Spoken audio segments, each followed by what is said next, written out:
Assalamualaikum warahmatullahi wabarakatuh. Perkenalkan, nama saya Restiani Bakko dengan NIM 2303065020041, Prodi Fisioterapi Universitas Negeri Makassar. Di sini saya akan membawakan materi terkait obat beta-histin.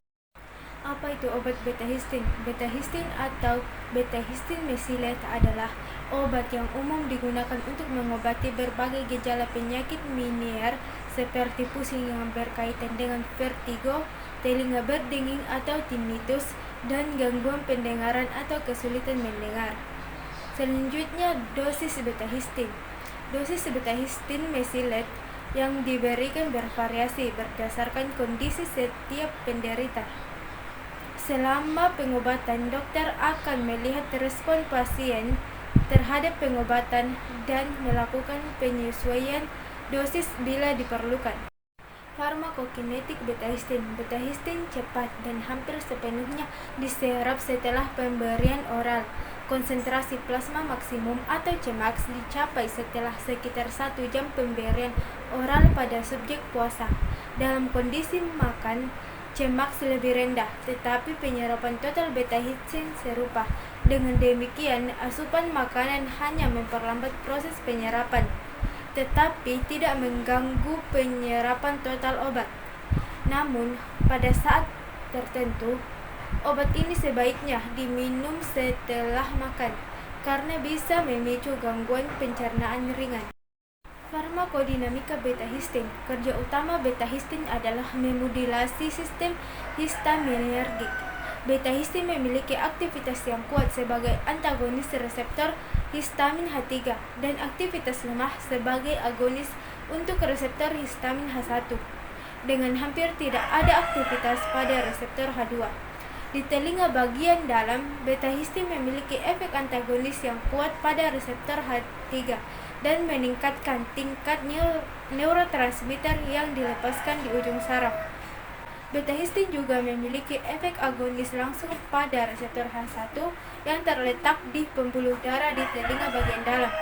Peningkatan jumlah histamin yang dilepaskan di ujung saraf histaminergik merangsang reseptor H1, sehingga menambah efek agonis langsung beta-histin pada reseptor ini.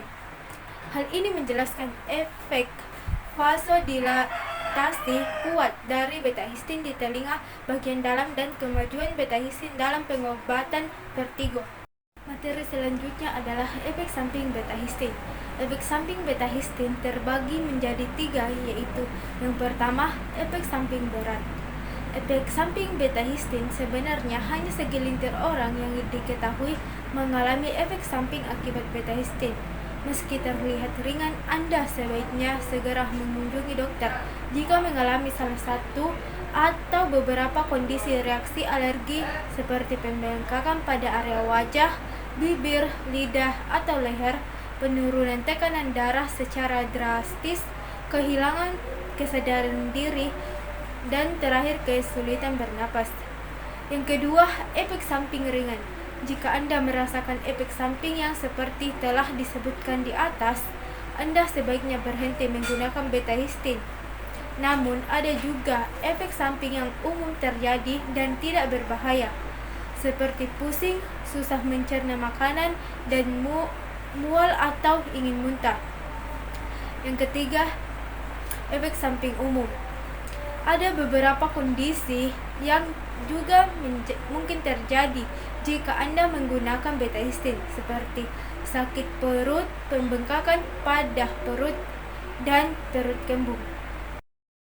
Peringatan dan perhatian saat pakai obat beta-histin.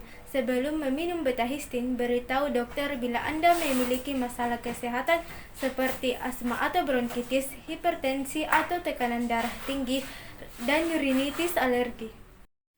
Interaksi obat beta-histin dengan obat lainnya. Pastikan bahwa Anda selalu memberitahu dokter terkait semua jenis obat yang Anda gunakan, khususnya jika Anda sedang mengonsumsi obat-obatan seperti 1. Antihistamin. Teorinya, beta-histin mesylate mungkin berinteraksi dengan antihistamin sehingga tidak bekerja dengan benar. Selain itu, beta-histin dapat menurunkan efek antihistamin jika terjadi interaksi. 2. Monoamin oxidase inhibitor. Obat ini digunakan untuk mengobati depresi atau penyakit Parkinson. Obat ini juga dapat meningkatkan efek samping beta-histin. Kesimpulan, beta-histin adalah obat yang digunakan untuk mengatasi penyakit mania.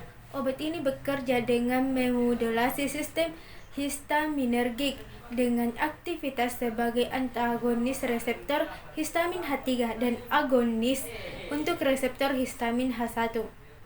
Efek samping yang mungkin terjadi saat mengonsumsi beta-histin termasuk pusing, susah mencerna makanan, dan mual atau ingin muntah. Sebelum menggunakan beta-histin, penting untuk berkonsultasi dengan dokter, terutama jika Anda memiliki masalah kesehatan seperti asma, hipertensi, atau rinitis alergi. Dosis beta-histin biasanya disesuaikan selama pengobatan dan disarankan untuk mengonsumsi setelah makan. Dengan demikian, beta-histin dapat memberikan manfaat dalam mengatasi gejala penyakit menial dengan memperhatikan efek samping dan peringatan yang terkait dengan penggunaannya. Sekian dari saya. Bila ada kesalahan mohon dimaafkan. Wabillahi taufiq wal hidayah. Wassalamualaikum warahmatullahi wabarakatuh.